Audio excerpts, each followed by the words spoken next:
Spider-Man for the Super Nintendo is for people who have very likely imagined themselves in a red and blue leotard shooting sticky white goo. So this video game is actually based on Spider-Man the Animated Series from the 90s, and I have to say, that's a pretty good rendition of the 90s theme song. In this game, a bunch of Spider-Man's villains have escaped Ravencroft and are causing havoc all over the city. To stop them, you have to traverse various levels, fighting generic bad guy, other generic bad guy, flying generic bad guy, and generic bad guy, until you get to the Coney Island stage, where you'll fight fire spitters, snake men, this guy, who is only in one stage once, auto-firing guns, and whatever the hell these things are. You also get a wide variety of enemies from Spidey's Rogues Gallery to fight, such as Doc Ock, Rhino, Owl, Green Goblin, Vulture, the Beetle, Jack-O-Lantern, Mysterio, Alistair Smythe, Scorpion, the Lizard, the Alien from Alien, Chameleon, Hydro-Man, and Iggy Pop. And on this long quest to defeat your enemies, you will be armed with multiple attacks.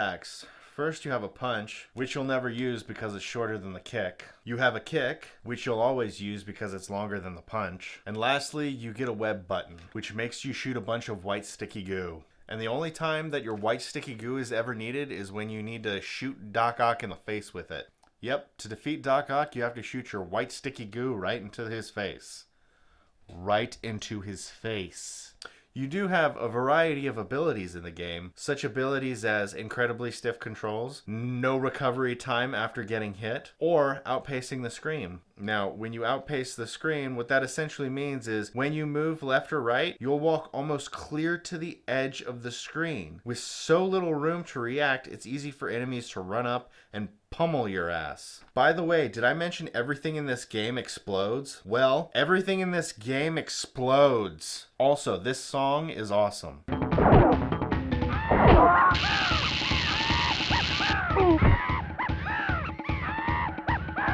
Let's talk about the levels. You have 2 lab levels, a building climb level, a construction site level, a level where you travel under a bridge. The bridge level is actually my favorite level in the game.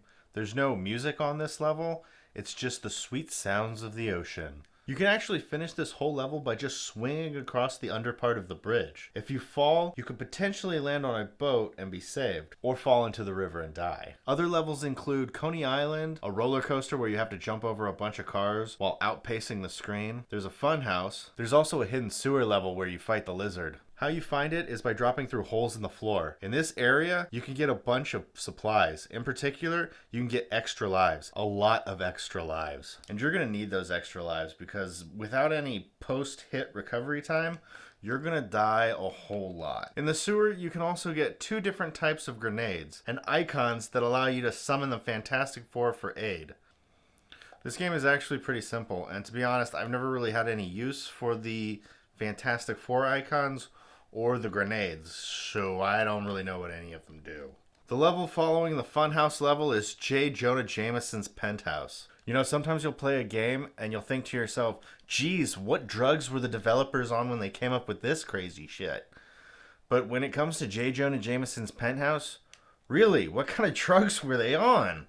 And where can I get some? Look at this horror show. This is like something out of Nightmare on Elm Street. What kind of layout for a penthouse is this? There are weird faces everywhere. What is this thing? And why is that moving? And what is this? Where's the bathroom? Where's the living room? Where's the kitchen? Why is this such a nightmare? After you finish JJ's penthouse, Venom shows up and states that he's going to kill all the villains you just captured and put in Ravencroft. So you have to go there, beat up all the villains you imprisoned during the game, and then you have to go and beat up Venom.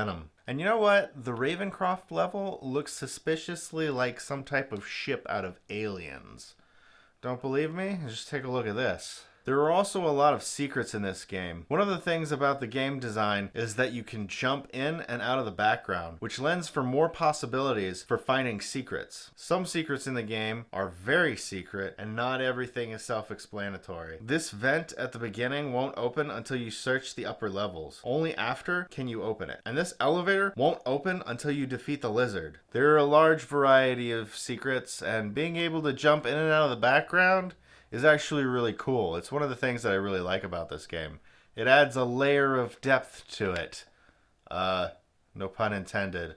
And that's it. That's the game. Spider-Man for the Super Nintendo. It's a fun, entertaining game. It's a little bit flawed, but it's good. Could have been longer, etc., etc. I like it. Now here's a montage.